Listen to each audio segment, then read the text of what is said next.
Cerchi un biglietto aereo? Scegli la libertà di viaggiare come vuoi tu. Prendi il Volo offre un servizio speciale per Dakar. Voli Neus, con partenze da Malpensa, Bergamo, Roma e Verona. Puoi scegliere le date che preferisci, decidere il numero dei bagagli e puoi pagare anche a rate. Inoltre possiamo offrirti anche altre compagnie aeree come Air Senegal, TAP Air Portugal, Royal Air Maroc e tante altre. Per info e preventivi chiama il numero 329 9855 000, anche via WhatsApp. Comprendi il Volo, puoi acquistare il tuo biglietto aereo in modo facile e veloce per un viaggio sicuro e conveniente. Prendi il Volo, scegli la libertà di viaggiare come vuoi tu. ngeen jéggal ma ci kaddu mais ñii dañoo fen ba foo leen gis léegi fen la ñuy nuru ngeen jéggal ma rek ci kaddu bi. jamono joo xam ne tey njëg yi amul produit booy jël te njëg gi yokkuwul ba sénégalais amatuñu lu ñu lekk mbir mi métti na ana président de la république ana président de la république est-ce que réew mi amati na président.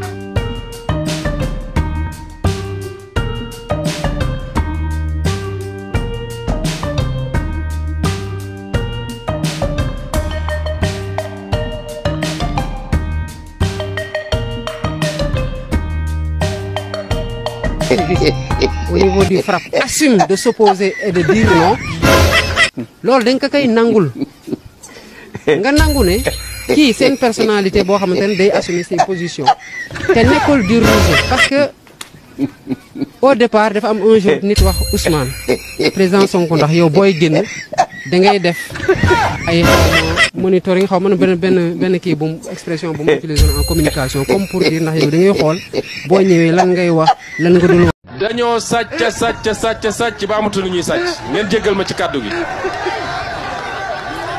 lépp la ñu jaay lépp ma wax leen lu gën a gàtt est-ce que xam ngeen ni prison Rebeuss bee est-ce que xam ngeen ni jaay nañ ko prison Rebeuss te xam ngeen nuñ ko jaayee 8 milliards prison Rebeuss plus d'un hectare à Dakar nga xam ne tout gën saa gàtt mën na jar 40 milliards ñun bu ñu egsee ñoo ko bloqué ne annulé nañ ko ñoo ko annulé. am na ñoo xam ne seen benn compte rek fekk nañ fa lu ëpp 1000 milliards seen benn compte rek foog ngeen ni loolu jaadu na ci réew mi. mais man dama jàpp ni kilifa gu ni toll waroo mën a taxaw jàkkaarloog askan wi di wax loo xam ne leer na ni bi nga ko wax loolu amut loolu Afrique rek lañ ko ñeme boo ko defoon Europe wala nga def ko feneen doo fanaan en tant que premier ministre parce que homme d'état dafa am lu ñu xaare ci yow askan wi dafa soxla dëgg dafa soxla xam lu xew xam lan mooy dox ci réew mi. nga ñëw ci état ñu ne la benn nit mun na yor 50 oto bii otoom la bii mu jox ko jabar ji bii mbindaan bi suy dem marché benn nit wala soo duggee ci bureau yi bureau bu nekk am na télé am na machine à café am na lii loolu yëpp ay milliards yu ñuy yàq la ci année. gis nga joo jëlee réew bu mel ni Norvège réew mu la gën a mën a saytu loolu moo la ëpp développement. Norvège am nañu pétrole am nañu gaz ñoom ñoo am fonds souverain bi gën a am doole gannaaw Qatar suma juumul mooy fonds souverain mooy nga dem ba omle daa di génne alal gu bëri denc ne lii damay xool fu ma war a dugal rek ay investissement yoo xam ne day jëriñ ëllëg ñoom ñoo ko am Norvège. mais est-ce que xam ngeen ni Norvège boo demee ci ministères yi ministres yi amuñu seen oto bopp dañuy am benn parc boo xam ne ministre bu buggee génn ñëw jël dem agent bu buggee ñëw jël dem mais suñu wàccee ngoon ku yor vélo moom xam na li may wax ku yor vélo dawal vélo ñibbi ku am train dem jël train ku mën a jël taxi. ma wax leen ci benn histoire bu ndaw rek am na benn française bu tudd Eva Joly waaye moom Norvège la juddoo am fa nationalité mu toog 2016 mu dellu Norvège ñu jël ko fa conseillère ci lépp loo xam ne mooy xeex nger mais saa yu wàccaan aéroport rek jël taxi mu yóbbu ko fi mu jëm dafa jékki-jékki rek gars yi bind ko ne ko da nga war a rembourser parce que fii sooy dem en tant que agent de l'État da ngay seet moyen de transport bu gën a néew lay fay taxi nag moo gën a cher tramway pourquoi ngay jël taxi bi ñooñu foofu lañ toll te ñooñu ëpp doole fuuf réew mu développé la sakkanal dafa baax diine ci boppam daf ñu ko sant ak diine boo mën a jël diine ci boppam daf ñu même boo yoree walladina ida anfaqu lam yusrifu wa lam yaqturu wa kaana bayna dhalika qawama loolu la diine wax mooy boo demee ba yàlla jox la ba nga xam ne jox na la sax booy dépenser bul nay trop waaye bul xaababal trop na nga nekk ci digg bi te loolu mooy permettre nga sóoraale ëllëg ndax dañoo nekk jamono difficulté mun nga xëy ñu ne Covid am na ci àdduna bi bu dee dencoo woon dara foo jëm mun nga xëy ñu ne guerre am na ci àdduna bi fa nga doon jëlee pétrole wala blé mënatu koo am boo denculoon dara nooy def donc yii dafa am solo. gis ngeen premier ministre voyé moi baa ngi nii taw seen. Ousmane Sonko biñ ko nawee ba tey mi ngi King Fahd Palace toog. bidaay wallaay. suite lañ ko fa jox moom ak ñi mu àndal ñoom jibi kenn ñibbiwul sa kër. républicain man damaa rus man ci nekk Sénégal. oh là ay waay dee ak ñi woote woon rupture xolal sànq man dama doon génn di defe ji course ñaari série 7 la rangale ak V8 bi V8 bee ubbi yoon bi ñaari série 7 yi topp ci bi muy dem pale yàggul dara nii ci ngoon bi King Fahd ki nga xamante ne yaa ngi dëkk Dakar am kër mën a dëkk sa kër yow nga dem aux frais du contribuable sénégalais nga dem hôtel loger foofu loger fa sa équipe ñu ne ma ñii rupture lañ fi indi mais de quel droit Ousmane Sonko nga dëkk Dakar sa jabar dëkk fa say doom dëkk fa tu as une maison nga dëkk foofu mais de quel droit ngay dem di dëkk ji hôtel de quel droit rupture secrétariat général présidence di fay ay frais budul hôtel Azalaï rek King Fahd Méridien président la King Fahd Palace ay waay avec ça ñu ne ma ñii dañu nar a changer dëkk bi ñii ñoo ne nañu boole man ñëw naa boole Jomaay boole naa Sonko amul droit dem King Fahd dëkk fa ñun ñuy fay facture bi da nga ne nañu boole nañu parce que lii mooy mal gouvernance lii moo raw détournement parce que xaalis boobu tey ñuy fayee ay suite hôtel ñaata malade la mën a fay tey ñaata étudiant la mën a fay seen bourse donc yéen ni ngeen commencé wan na ni que yéen li ngeen di wax nii ay théorie dong la te ci ay théorie ngeen nar a des parce que nee nañu nag cin bu naree neex bu baxee xeen du dëgg ku ko bëggul na nga tegu ci yoon def yoon ndax kenn ëppalewul Sénégal fii kenn ëppalewu fi sa morom da ngeen di def loo xam ne seeni mbokk magistrat yëpp nee nañu lii du yoon avocat yëpp nee nañu lii du yoon professeur d'université yëpp nee nañu lii du yoon ngeen topp bëgg Macky Sall bëgg a lor nit ñi ba pare ne kenn du leen indexé Sénégal dafa di néewu jàmm rek de mais su doon yeneen réew yi nit ñi réglé woon nañ ko neneen bu yàgg saa su fi réew mi tàkkee ay magistrat ko taal ci décision bu ñu jël te waruñu ko woon jël même rapport Union européenne bi ci élection yi wax na ko li xew 2022 ba ay bakkan rot ci su magistrat yi defoon seen liggéey bakkan du ci rot ñoom ñooy ñan xanaa duñu nit ñoo xam ne yéen a jàngandoo foondoo di lekkandoo defandoo lépp ñu bëgg a teg seen bopp lu kenn xamul parce que nee nañu ñoom daal am nañu benn prestige boo xam ne lu leen neex ñu def nit ñi duñu ko nangu nag te bu ngeen bokkee ci xeex bi ñu ànd xeex ak yéen bu ngeen jëlee parti di politique ñu face à face ak yéen xeex ak yéen parce que moom leen réew mi foofu la Sénégal toll ku bëgg a jàmm da ngay jàmmal ña ca des jàmm mënul nekk à sens unique bis mu ne ñu jàpp nit bu deful dara benn waaye koy jàpp dóor ko mandat dépôt dem toog këram moom ak njabootam di naan ataayam di lekk ceebu jënam loolu fan lañ ko teg loolu ban rapport la am ak magistrature il faut que ça s'arrête ñun ragaluñu leen de te xam ngeen di ragaluñu leen faalewuñu leen. ñii bëgg a yàq réew mi benn Antoine Diome la muy ab nit bu dangereux boo xam ne bu ko nit ñi xamoon ak yan logique la yan lobby la bokk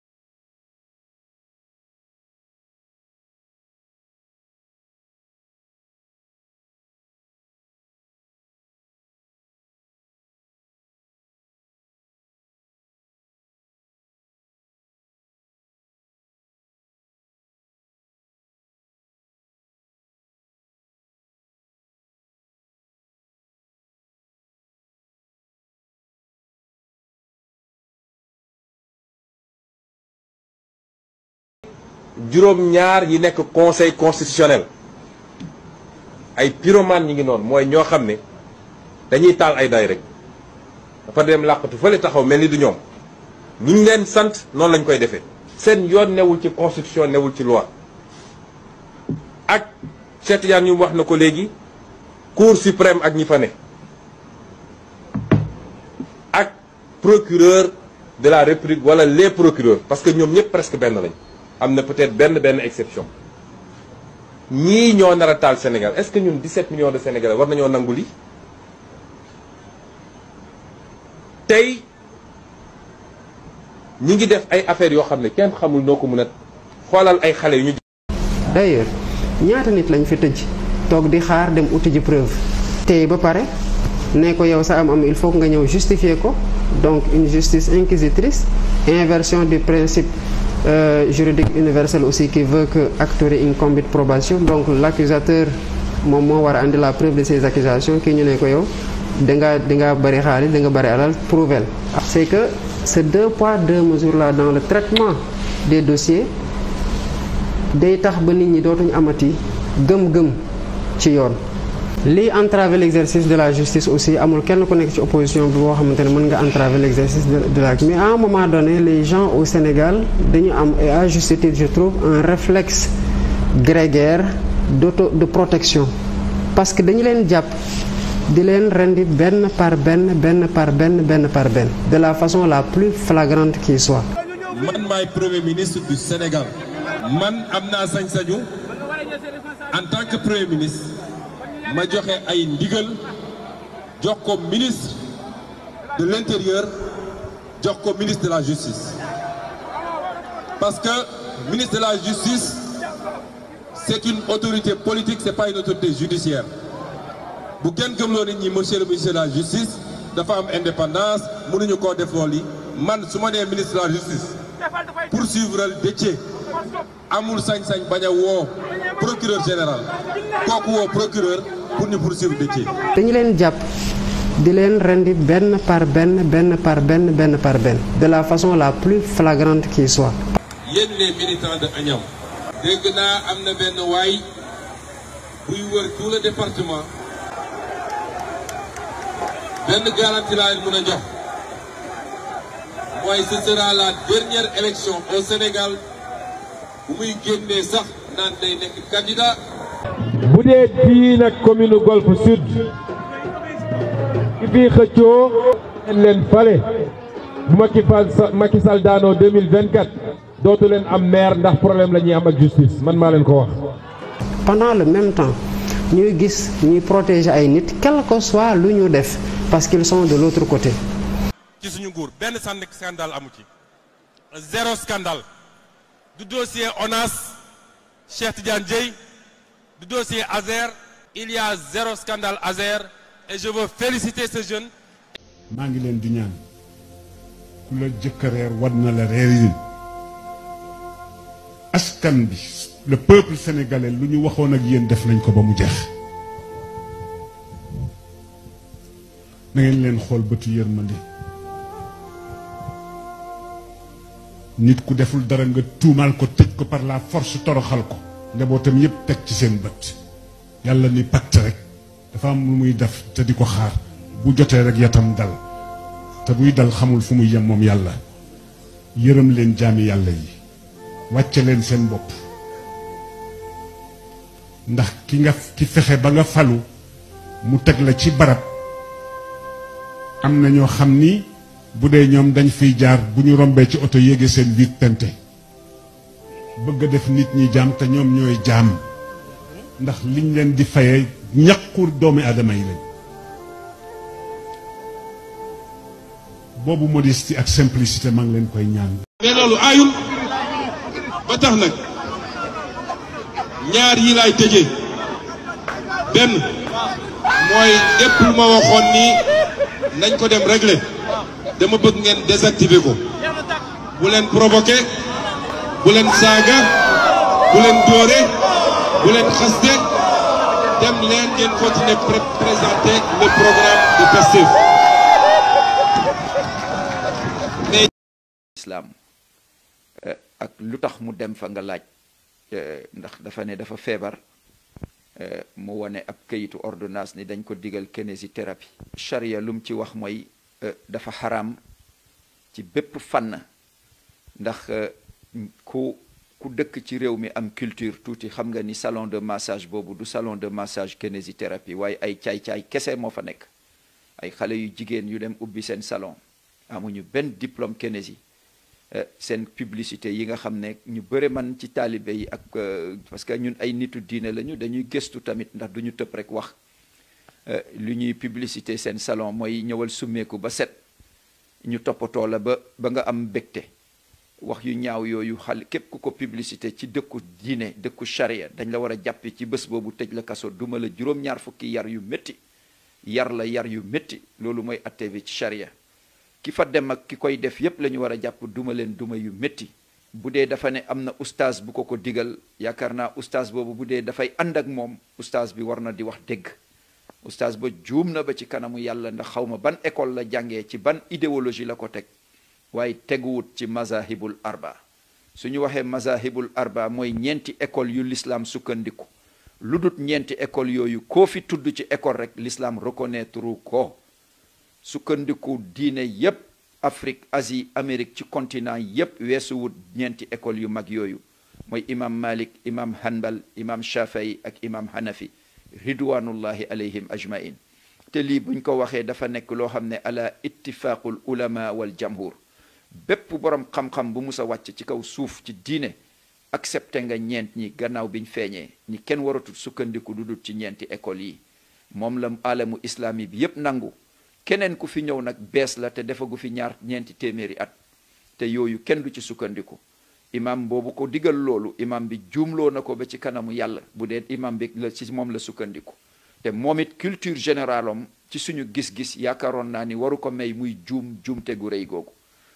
dajjal nag lu kéemaane la woon ndax dajjal wala maaw yi nee ñu du kenn dajjal mooy tekki imposteur maanaam fenkat loo xam ne lii day fen te fen ya muy fen daf ciy nax nit ñi ba saa taxaw ñu defe ne ñu ngi ci dara fekk nekkuñu ci dara ñu alku dajjal moomu itteeloon na xalaatu yonante bi ak xolam ba daana ko faral di waxtaane di ci joxe ay misaal amoon na ku ñuy wax saaf ibnu sayad moomu benn xalelu yawut la woon si woon na ci jamono yonante bi ne mooy dajjal saaf ibnu sayad bi nga xamee ne yonante bi sallallahu alayhi wasallam dégg na ko mu dem ca benn bis ànd ak sidina Omar ak sidina Abdullah ibnu Omar di ko wër ba fekk ko ci ay xaleel muy fo mu ngi war a am fukki at ak ñeent rek jëm fukki at ak juróom yonent bi sallallahu alayhi wasallam doxe ko gannaaw di ko yoot ba agsi ci moom dóor ko ci gannaaw mu dal ne bërit walbatiku yonent bi ne ko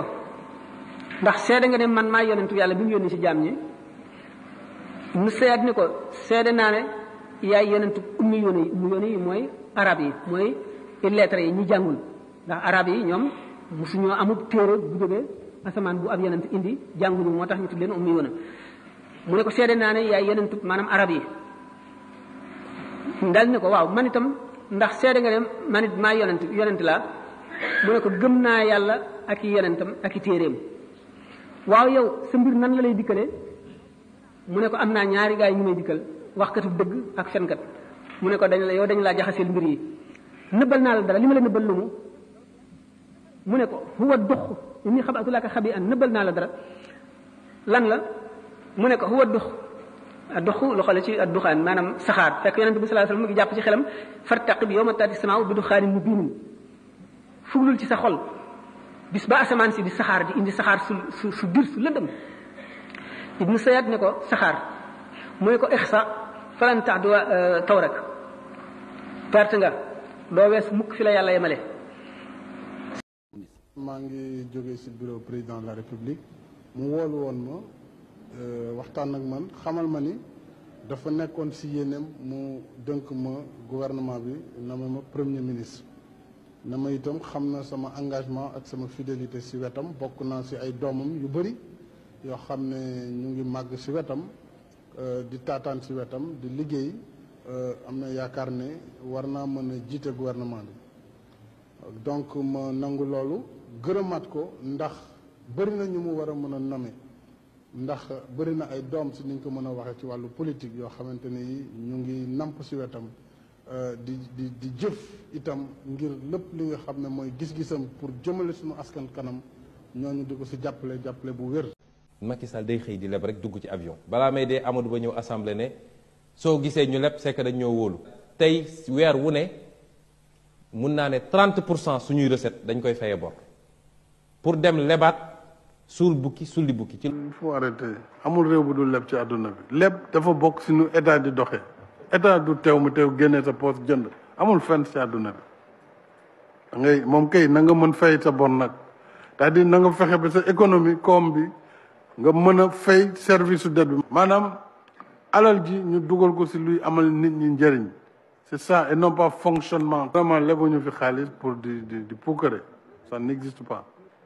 Train bi oui on a mis de l'argent beaucoup autoroute yi oui les universités sont nombreuses hôpitaux yi gis ngeen ko loolu kay soo ko deful kon lan ngay defal sa réew jël budget jël bor tabax ay yoon tabax ay hôpitaux tabax ay université kooku ku lay wax ay bor muy nangam da nga koy wax mu dem fële taxawul fële voilà. La dette quelle dette il faut arrêter donc loolu maanaam bu subaa ñu jógati voilà président donc vraiment ma yem foofu balaa may déraper. Elle brille cette étoile, elle brille pour le Sénégal dans le monde entier.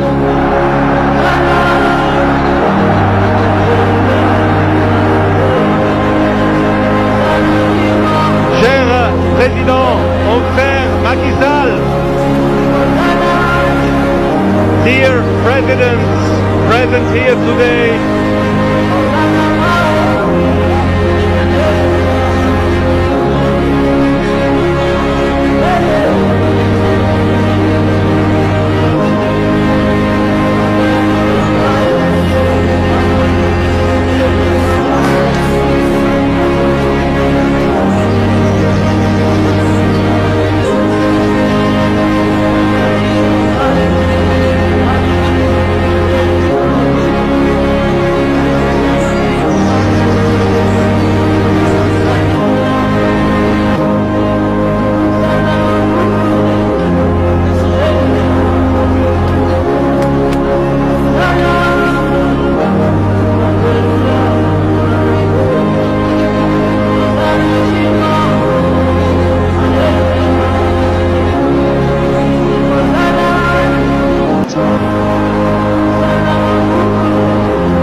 Le plan Sénégal émergent, initié par son Excellence le président Macky Sall, ambitionne la prise en charge des aspirations des populations.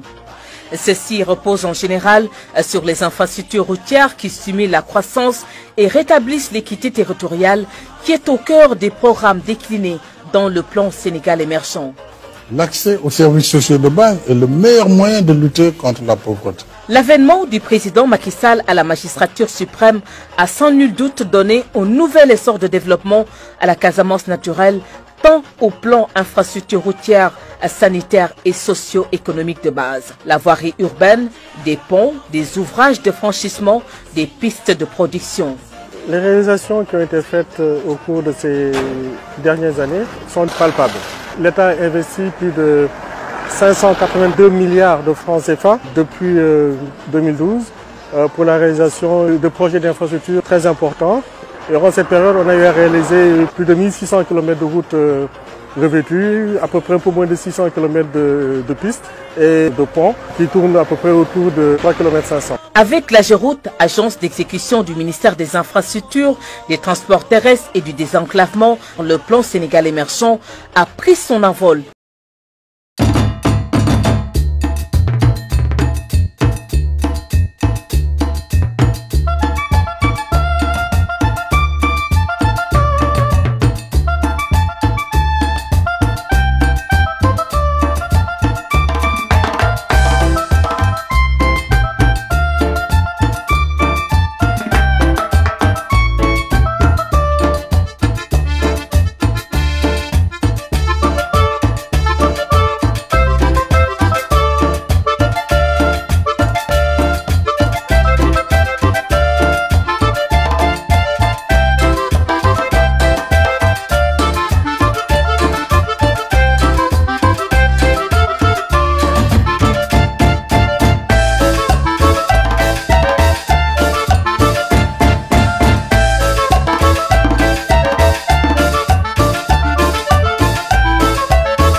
des populations dans les villages abandonnés. En dehors de la voirie urbaine, la boucle du Boudjé fait de Sédhiou une ville moderne. C'est important de saluer ce geste de l'État du Sénégal pour la ville de Sédhiou. Le pont de Marsassoum va considérablement réduire la distance entre Sédhiou et Ziguinchor de 50 km. Un pont qui va aussi empêcher le détour par Diaroumé pour se rendre à Ziguinchor en quittant Kolda ou Sédhiou. Ce pont va véritablement permettre de désenclaver totalement la Casamance naturelle en créant une continuité de Kolda jusqu'à Ziguinchor. Des fois nga ñëw fekk bac bi jëlagul départ il faut nga obligé jël gaal te loolu coono bu rëy la ci ñun dañoo kontaan ci pont bi. amoon na jamono yoo xam ne pour sax ma commencé si pour jigéen ji ëmb di war a wasin pour mu nekk en urgence ñu war ko yóbbu Ziguinchor wala Bignona problème la néew sax dugal nañ ko ci gaal Marsassoum pour jëlee ko Ziguinchor indi ko Marsassoum te xam nga loolu sutura amul. D'ailleurs, c'est un vieux rêve qui vient de se réaliser. Autant, avant l'arrivée du projet, pour faire l'axe Guéba-Marsassoum, il faudrait 2 heures de temps. Pendant l'hivernage, c'est pratiquement impossible d'arriver à Marsassoum. La route était complètement boueuse. Mais aujourd'hui, tu fais 20 minutes pour aller à Marsassoum et revenir. Il est important de noter que ce pont, ou bien cet ouvrage, rentre dans le cadre du programme des 18 ponts autoponts au Sénégal. La région, ou bien la Casamance naturelle, a pu en bénéficier de 4. 2 pour la région de Ziguinchor, notamment le pont de Baïla et le pont de Djouloulou, qui sont dans le département de Bignona.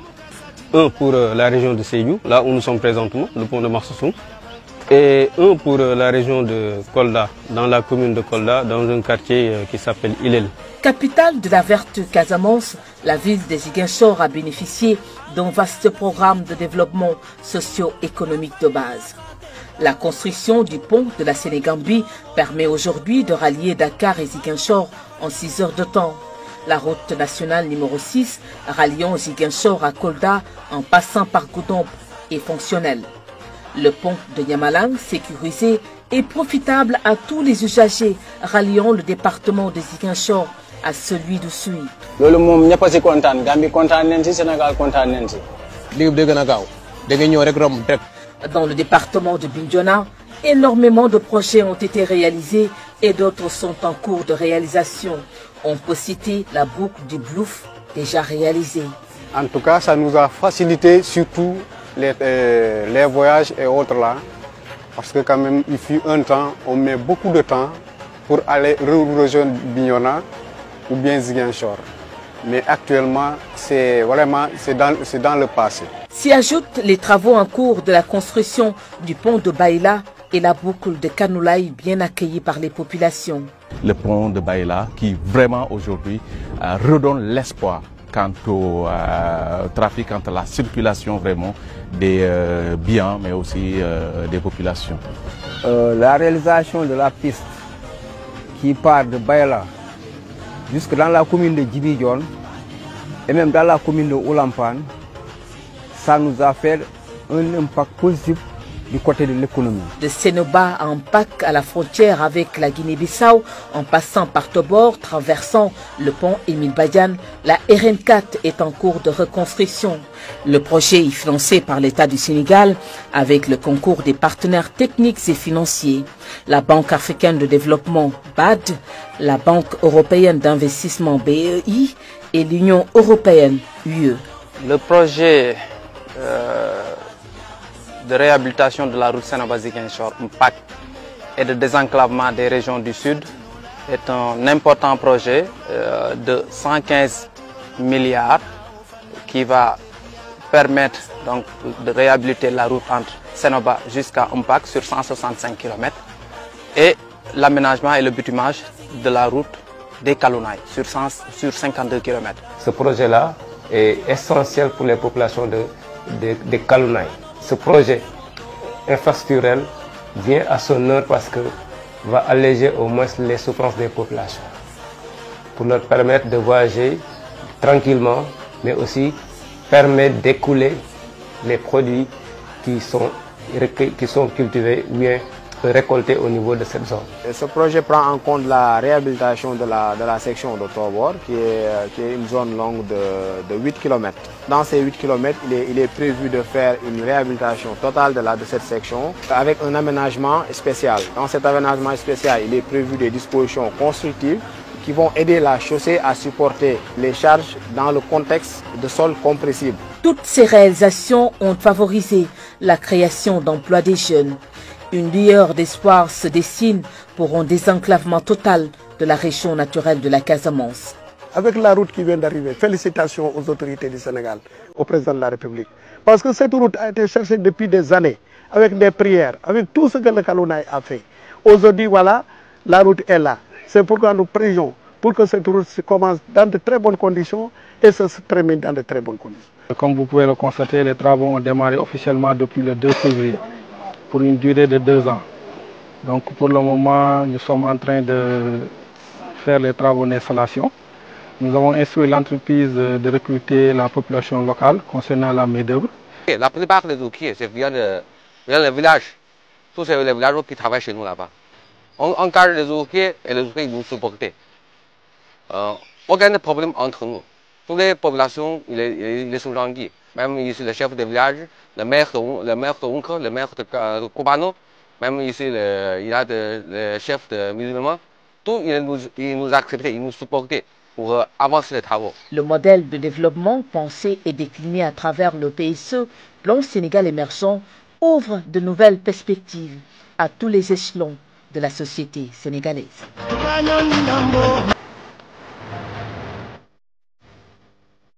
La dette, nangam. Quelle dette? Dans la dette, nous, on ne s'est pas endetté pour faire du fonctionnement ou pour entretenir des fonctionnaires ou des politiciens. Nous sommes endettés justement pour les accès universels. Les populations qui sont dans les zones frontalières devront-elles encore attendre 50 ans pour avoir de l'électricité, avoir de l'eau potable, avoir accès à la santé? Le Sénégal devra-t-il renoncer à prendre part de manière significative à l'exploitation de ses ressources et en tirer le meilleur profit? Voilà la question. Ah oui, la dette, oui, nangam. Le fonds a dit, vraiment des colporteurs de mauvais aloi. Nous devons être fiers de ce que nous faisons. Et il appartient au cadre de le défendre avec véhémence, avec courage. Nous assumons que nous nous endettons. Quel est le pays au monde qui ne s'endette pas pour son développement? On me donne un exemple, un seul. Il n'existe pas. Les pays développés, eux, ils peuvent aller jusqu'à 150% de leur PIB, 130%, 120%. À peine 50 et quelques, 60 que tout le monde dit, ouais, la dette, le risque sur l'endettement, nangam. Et il y a des gens chez nous qui sont les relais de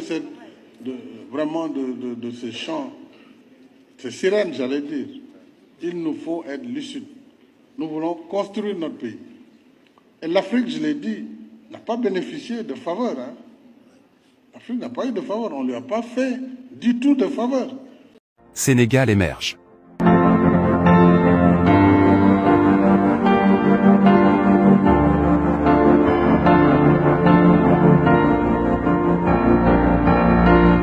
Le plan Sénégal émerge est une stratégie décennale sur la période 2014 à 2023, adossée à une vision, celle d'un Sénégal émerge à l'horizon 2035 à travers 3 axes stratégiques qui sont la transformation structurelle de l'économique et de la croissance, le capital humain, protection sociale et développement durable et la gouvernance, institutions, paix et sécurité. Le PSE est porté par un plan d'action prioritaire, lui-même scindé en 2 phases. La phase 1 sur la période 2014 à 2018 et la phase 2 sur la période 2019 à 2023. En effet, l'évaluation de cette première phase a permis d'identifier un certain nombre de performances dont l'atteinte globale des objectifs fixés.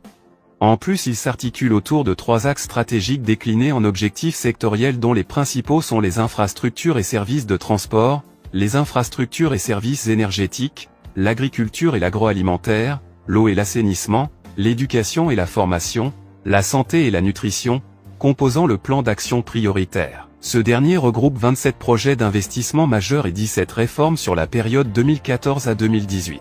Sur la deuxième phase, la relance de l'activité économique, après la pandémie, entraîne la révision de la phase 2 du plan Sénégal émerge. Dans l'optique d'un développement plus endogène, le gouvernement sénégalais a mis en place un plan d'action prioritaire ajusté et accéléré sur la période 2021 à 2023. Ce plan s'appuie sur les effets du programme de résilience économique et sociale présenté par le président Macky Sall en réponse à la crise sanitaire. Il a pour principal objectif de stimuler l'investissement privé, de diversifier les moteurs de croissance et de renforcer la résilience économique. Il y a aussi mis l'inclusion sociale, à travers un nombre de politiques sociales telles que la couverture maladie universelle, initiative sanitaire en faveur des enfants de moins de 5 ans, des personnes âgées de plus de 60 ans et les bourses familiales afin d'atteindre un taux de croissance moyen de 8,7% sur la période 2021 à 2023. Ou qu'il dirige mal mon pays parce que je ne suis plus président de la République, mais je suis encore citoyen. Okay. Entre les deux tours, vous avez eu à dire que si Macky était élu, 3 mois après, il ne parviendrait plus à payer les salaires. Pour certains, c'est parce que vous étiez conscient que vous laissez un pays difficile. Je l'ai cru, oui. Je me suis trompé. Vous êtes trompé. Je n'ai pas le droit de me tromper. Je suis un homme. Oui. Je l'ai cru, d'après mes renseignements. Il n'y avait plus d'argent. Je venais de quitter, je connaissais la situation. Je me suis trompé sur ce point-là, c'est tout. Et tant mieux pour lui. Il n'y avait plus d'argent, donc vous reconnaissez que le régime, que votre régime n'a rien laissé à Macky Sall, ou bien quand vous dites qu'il n'y avait plus d'argent. Merci. Le régime de Senghor n'a rien laissé à Abdou Diouf. Le régime d'Abdou Diouf n'a rien laissé, ne m'a rien laissé, et moi je n'ai rien laissé. Vous savez, les régimes ne laissent pas de l'argent. Expliquer. Mais comment veux-tu que nous sachions parce que l'autre de nous c'est comme si tu n'as rien fait. Tu fais et personne n'est au courant. Tu ne peux même pas expliquer. Def bi kay xana mo gëna jafé wax bi au courant kuy campagne mo fi amone légui lan mo am ci courant gis nga tali ay kambalo won ay marigo nga doon gis ci tali et tu as partout des routes des autoroutes tu as tout cela tu as un train tu as etc. les universités et on n'est même pas capable d'aller défendre ça on laisse des gens qui n'ont aucune capacité aucune qualité qui ne comprennent rien du tout di wax ba bëgg ñu wër comme ça ci réew mi loolu nag moom ci ñàkk fayda la bokk parce que nit da ngay am fulla sa bopp am fayda sa bopp waxtaan ak masla ku ne xam na ne ma nitu jàmm la mais nag am na loo xam ne duma ko nangul doomu aadama duma ko nangul kenn faut accepter qu'on nous marche sur les pieds comme ça qu'on veuille ce pays-là le mettre sens dessus sens dessous au nom de quoi on le ferait et on l'accepterait. Ceux qui pensent d'ailleurs, et je les mets en garde, qu'ils peuvent semer le chaos dans ce pays, ils n'ont qu'à se tenir tranquilles. Je pense que moi, en tout cas, je vais capituler devant des forces intérieures ou extérieures et qui n'ont rien compris. Bien. Moi, j'ai renoncé au pouvoir, mais je n'accepterai jamais, je l'ai dit, jusqu'au jour où je remettrai le pouvoir au président élu. J'espère qu'il viendra d'ici, ce sera vous. Mais moi, à mon magistère, je n'accepterai jamais le chaos au Sénégal. Jamais. Maintenant, ceux qui veulent le tenter, ils n'ont qu'à essayer, puis on verra bien. Comment? Ça suffit. Qu'est-ce qu'ils pensent? Ils vont détruire le pays comme ça. Tu as wax rek ay fen sos jaxase. Ay radio télé chaque jour radio télé mensonge internet. C'est comme ça qu'on va développer le pays. C'est comme ça qu'on va donner l'emploi aux jeunes. Il faut que les gens arrêtent un peu et qu'on s'organise pour sauver ce pays. J'ai vu des escrocs là, cadres, casamassés qui écrivent au président. Moi, je ne vous réponds pas. Je ne réponds pas à ces gens-là. D'abord, il n'y a aucun cadre. Ben, le cadre signé. Moi, je ne fais pas ce temps. Comme. Faut rester. Politique, là, mané. Sénégal gépp benn waay moo ko tënk ci lo xam ci ñetti baat jëful deful dara ñetti baat la tënkee dëkk bi système bi projet bi ak sàcce yi système bi Sénégal gépp def tënku kenn nag nit moo ko tënk laa wax mu ne la système bi te ñëpp xam ne ñi ko wër ñëpp ala niti système ñëpp fa mu dem ñi ko wër ñëpp ñi ko jigéen ñëpp ñi ka xelel ñëpp niti système lañu bon moom moo di système bi moom si boppam projet bi depuis ay at a ngi indi nu wax projet bi aar leen que teg leen si seen i bekken ñëpp xam ne projet amul ñëpp gis nañ ne projet amul barke démb la ñu tase in ne dañaa xelaat in seet weneenu tur projet bi système bi sàcce yi képp saa yëxee ma ne tënk Sénégal si loolu saa yëxee mu ne diw sàcc na nangami milliards in wax nañu fi Mamour Diallo sàcc na 94 milliards léegi mu am 10 ans kenn gisagul génn kayit. dama ne képp ku yàlla dogal nga wuutu Macky Sall dangaa war a sukkandiku ci li mu liggéey d'abord bilan bi baax na ensuite nga tàllal ko sa nopp liggéey ak moom ndax fii mu tege tey ci décision bii mu jël àddina bi wekk nañ ko wekk goo xam ni tey lay gën a ëpp njariñ pour Sénégal ak Afrique que bi mu nekkee président du Sénégal. yéen a ngi gis accident yi fi am waaye accident yooyu du responsabilité transporteurs yi état bi la.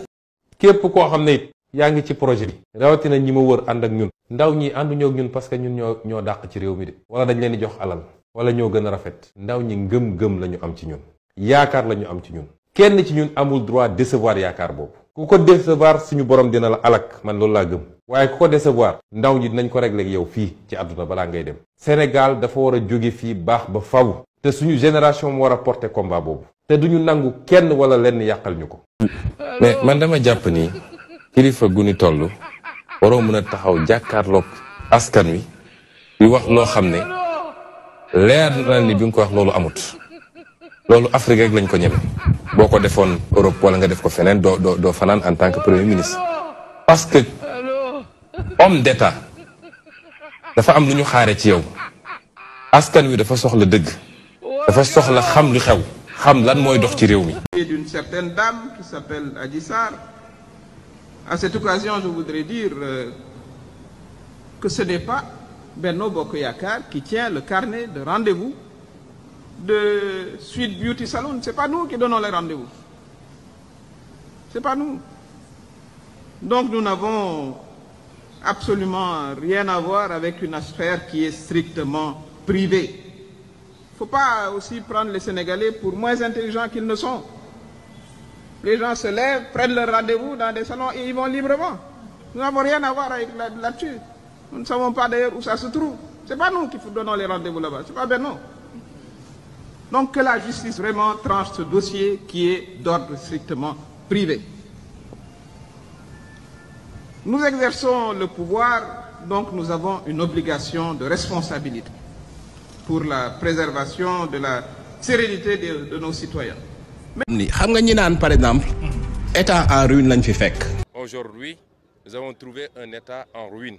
fet mënta gën a màgg loolu état bu nërmeelu boo ko amee doo ñëw ñu jox la 450 milliards ci eurobond jox la 60 milliards ci marché de l'UEMOA xam nga lo c'est-à-dire que pour mën a leb du ko nekk mën a leb boo jekkul doo mën a leb maanaam état bu jekk la fi Macky Sall bàyyi moo tax ñii mën a leb Pastef ñoo daa xam manipuler ci àdduna comme li wax na ma fàtte F26 comme ni mu ko décrire ci livre bi maanaam xeetu politicien la boo xam ne moom manipulation moo ko bu doon manipulation rek Sénégal tey dañ naan moo dàq États-Unis ndax ñoom manipulation lañ mën a maanaam jël dëgg def ko fen jël fen def ko dëgg loolu moom histoire politique Sénégal ba mu sosoo ba léegi amoo Pastef F26 moo ci mën mais koom-koom moom loo mën a manipuler koom-koom moom liy dugg ci biiru nit ñi la yaa ngi dégg courant bi tàkk la maanaam lu ñuy teg loxo la est-ce que xam la tey képp ku ni dëkk bi mettiwul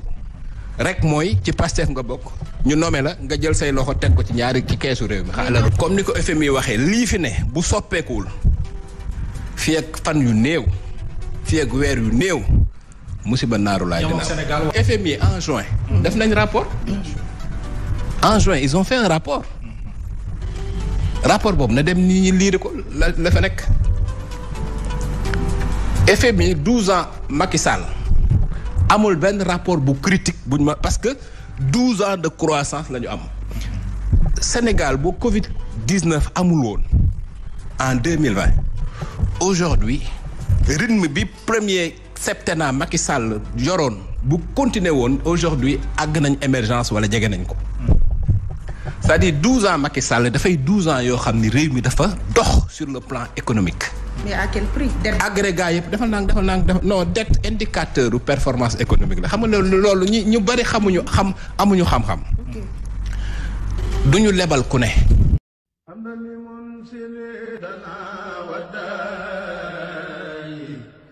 ومنزل الشفاء والدواء حمدا لمنزل لنا وداء ومنزل الشفاء والدواء من أمر العباد بالدعاء ليدفعوا به عن البلاء ثم على من حيث مسس مدد يبرأ بلا ركن وفاز بالخير محمد طبيبنا الحكيم أزكى سلام ربنا الكريم ولا لوسف سر الحلال محتاج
وكفنا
l'emploi des jeunes sur lesquels le président de la République Macky Sall travaille jour et nuit, ont-ils des propositions alternatives à faire?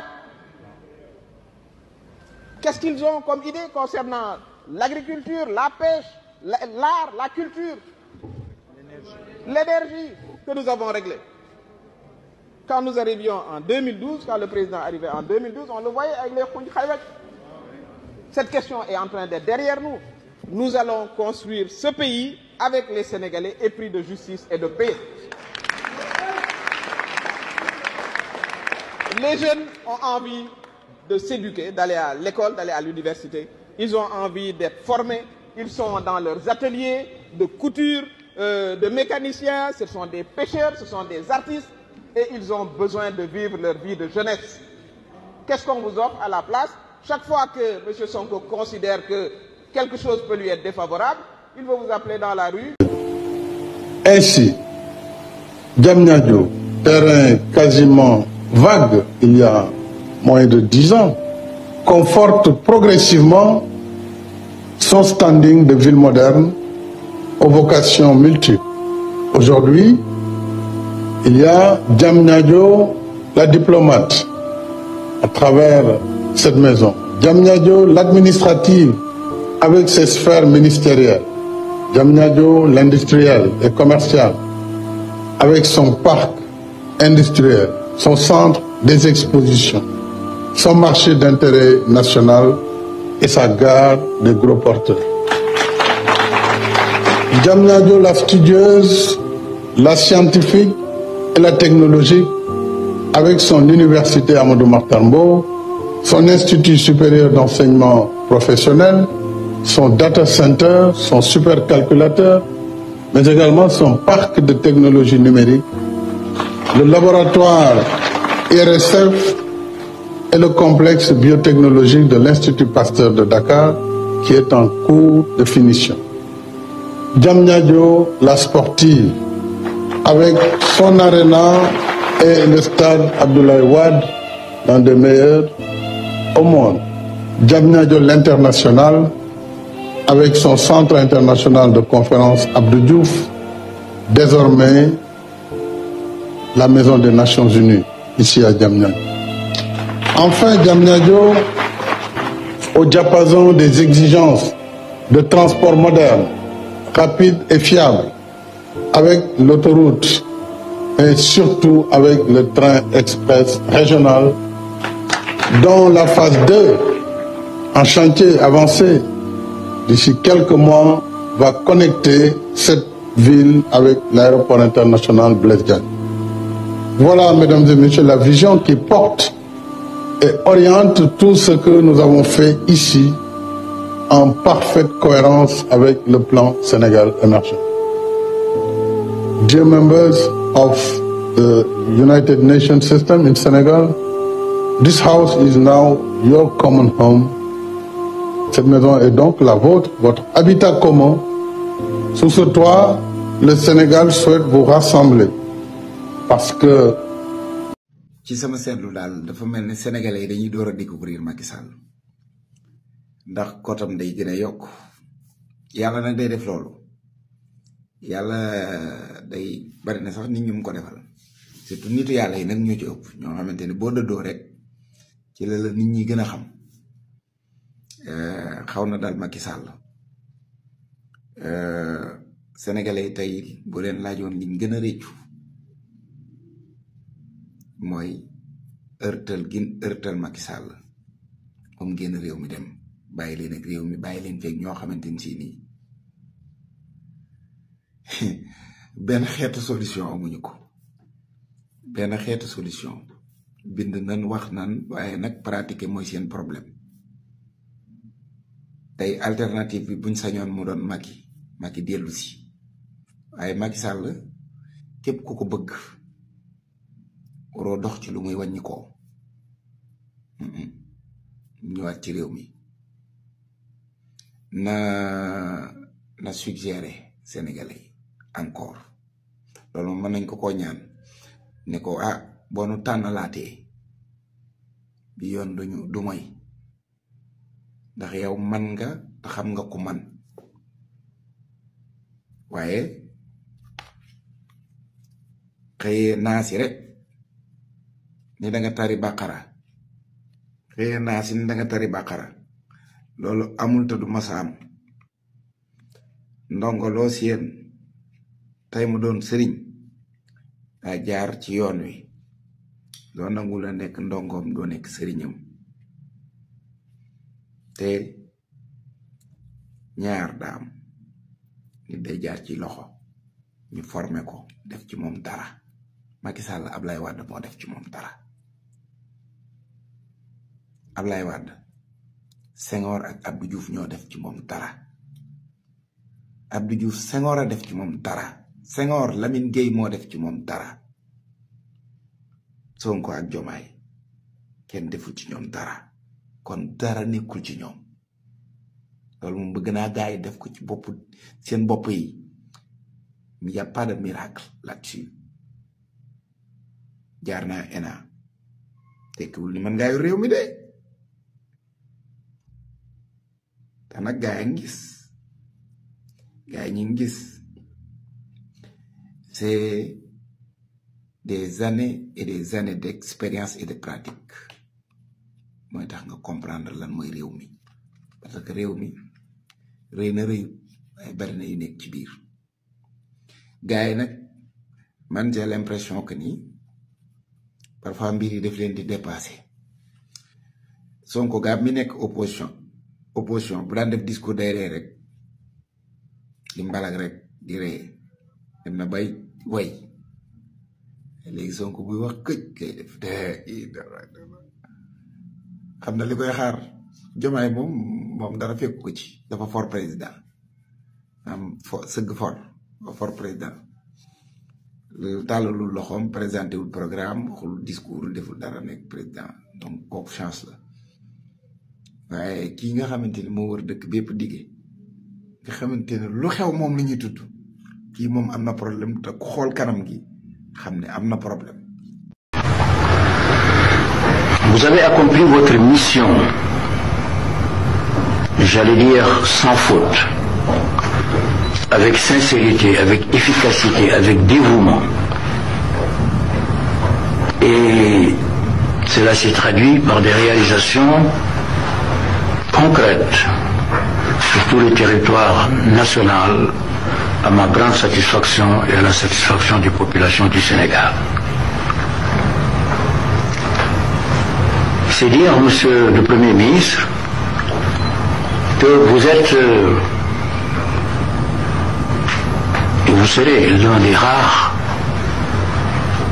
Premiers ministres qui quittent leur fonction la tête haute et le sentiment d'avoir réussi à accomplir sa mission à la satisfaction du chef de l'État. Vous serez appelé à d'autres fonctions aussi importantes sinon plus, et je suis persuadé qu'avec vos talents, votre engagement pour la République, vous y ferez aussi bien qu'à la tête du gouvernement. Je vous présente donc encore une fois toutes mes félicitations en vous souhaitant un grand succès pour l'accomplissement des nouvelles missions que la République vous confiera. Merci, c'est moi qui suis honoré et heureux en même temps. Je suis très heureux de participer à cette rencontre très importante organisée par Atlantic Council et le Centre pour New South du Maroc pour parler des attentes des Africains face à la nouvelle administration du président Trump. Je dois dire que pour le continent africain, il serait important de présenter l'Afrique dans son visage réel, qui est un visage d'un vaste continent de 30 millions de kilomètres carrés, avec aujourd'hui une population de 1,4 milliard d'habitants, projetée à 2,5 milliards en 2050.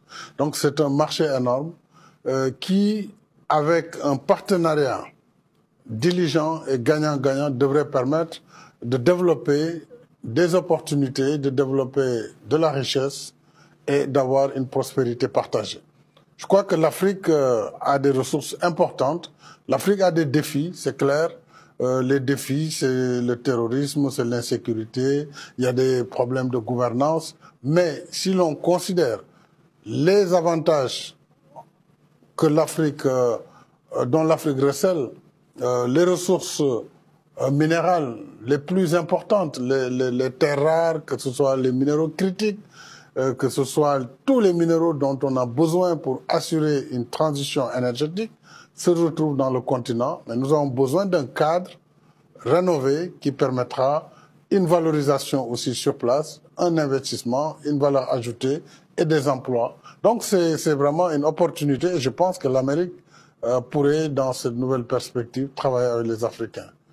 Et surtout, regardons le global picture, c'est-à-dire l'Afrique d'ici 20 ans, d'ici 25 ans. Ça va être nécessairement un grand partenaire et pour cela, l'Afrique peut gagner, mais l'Amérique également peut gagner.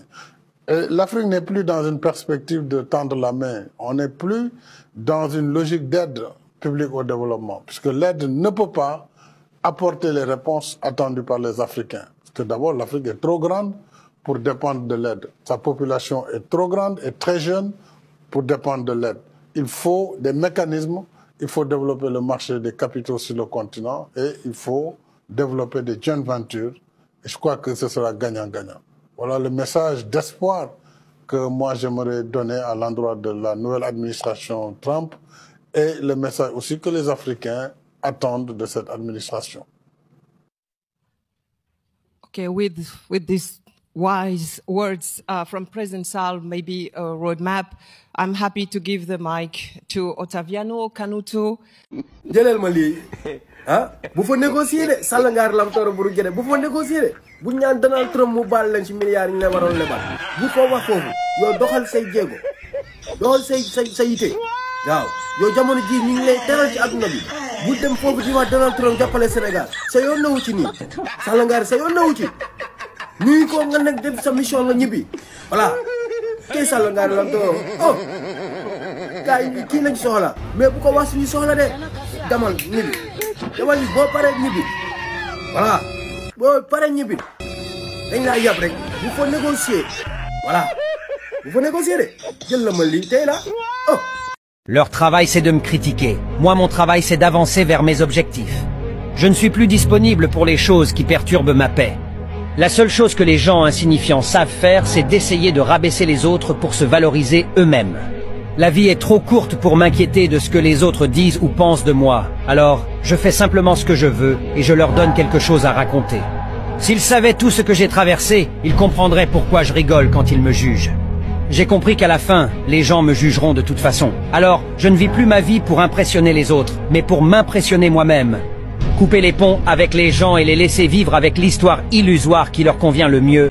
looy jóge bitim réew di ñëw fii dégg ngeen barki démb président Amérique bu bees bi nee na népp luy programme bu doon jëm ci dimbale réew yu néew doole yi dakkal na ko fii ak ñetti weer le temps mu saytu ko xool lu muy def ak lu mu dul def fii Sénégal am nañ ci programme yooyu li nga xam ne moo jëmoon ci courant bi ñu amoon ci lu mat lu ëpp 500 millions de dollars muy ay milliards yu dul jeex tey dakkal nañ ko.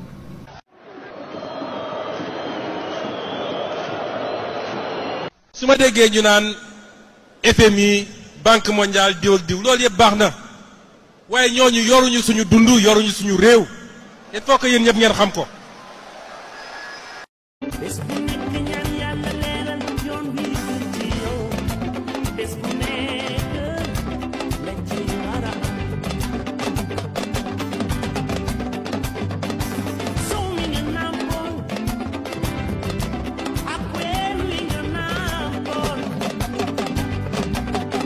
Sigil nga sa réew sigil nga l'islam sigil nga sa réew sigil nga l'islam maam fu ñu lay jëleete